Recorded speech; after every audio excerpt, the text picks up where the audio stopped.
एक बार की बात है, एक पहुंचे हुए गुरु और उनका भोला शिष्य जीवन के रहस्यों को खोजते हुए महीनों से यात्रा कर रहे थे। तपती धूप और धूल भरी राहों पर चलते चलते वे थककर चूर हो चुके थे। जब उनके पास भोजन और जल लगभग समाप्त हो गया, तब उन्हें दूर क्षितिज पर एक नगर की रूपरेखा दिखाई दी। वो नगर किसी मायावी स्वप्न की तरह सुंदर और व्यवस्थित लग रहा था। नगर के विशाल द्वार पर न कोई संतरी था, न कोई पूछताछ करने वाला।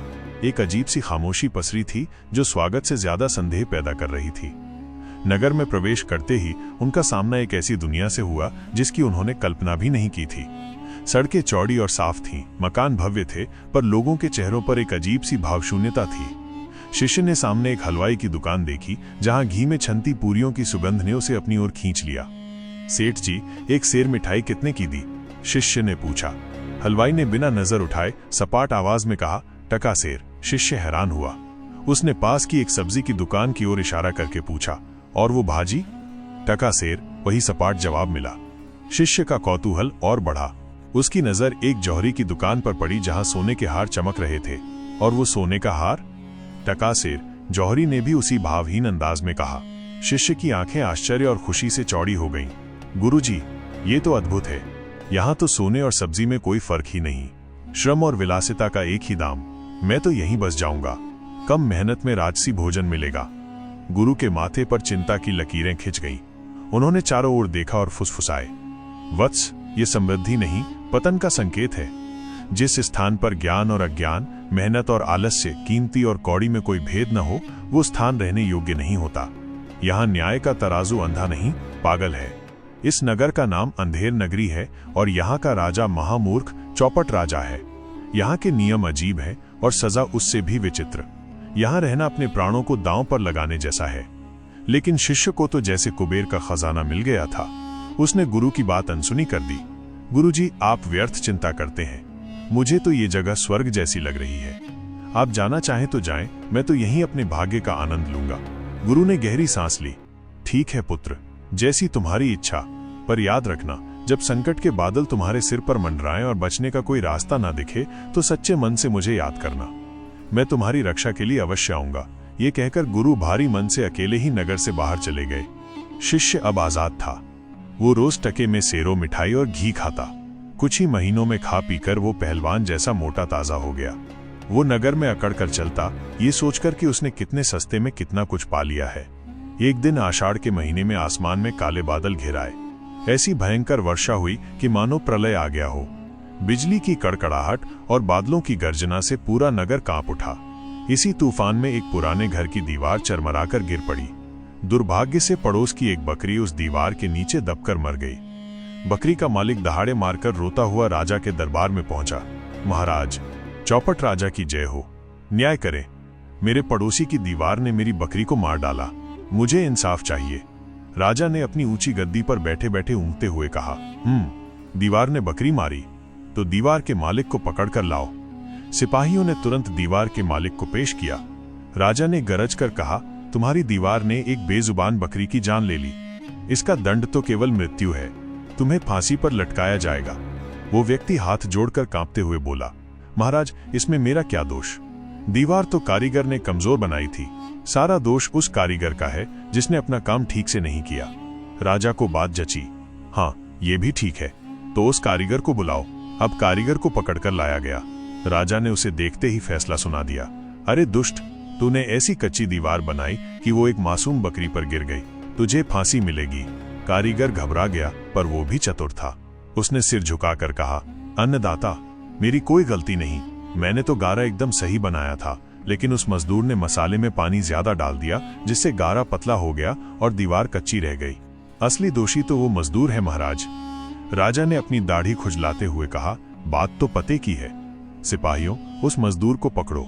अब मजदूर को पकड़कर लाया गया। उसे देखते ही राजा चिल्लाया, तुम्हारे कारण एक बेगुनाह बकरी की जान गई। अब तुम्हें अपनी जान देनी होगी। फांसी तैयार करो। फांसी का हुक्म सुनते ही मजदूर तो राजा के पैरों में गिरकर रोने बिलखने लगा। महाराज, मुझ गरीब पर रहम करें। मेरा कोई दोष नहीं। असल में जिस मटके से मैं पानी डाल रहा था उसका मुंह बड़ा था, इसलिए पानी ज्यादा चला गया। ये मटका तो उस मटक वाले ने बनाकर दी थी। गलती तो उसकी है। राजा ने सोचा, ये तर्क भी अकाट्य है। अब मटके वाले को बुलाया गया, पर तब तक राजा का धैर्य जवाब दे चुका था। उसने कहा, हमें इससे कोई मतलब नहीं कि गलती किसकी है। बकरी मरी है तो किसी न किसी को तो फांसी चढ़ना ही होगा, और हमने मजदूर को फांसी का हुक्म दे दिया है। ले जाओ इसे। सिपाही मजदूर को फांसी घर ले गए। जल्लाद ने फांसी का फंदा तैयार किया, लेकिन जब फंदा मजदूर के गले में डाला गया तो वो बहुत बड़ा निकला। मजदूर तो दुबला पतला था, फंदा उसके सिर से आर पार हो जा रहा था।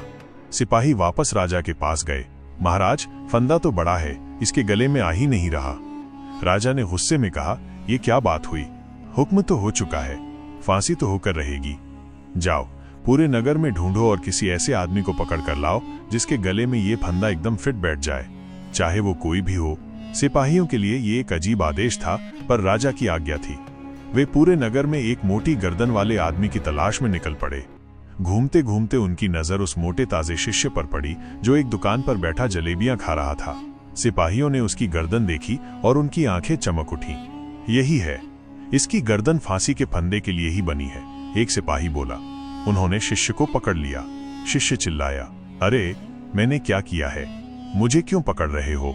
सिपाहियों ने कहा, तुम्हें फांसी पर चढ़ना है, तुम्हारी गर्दन फंदे के लिए एकदम सही है।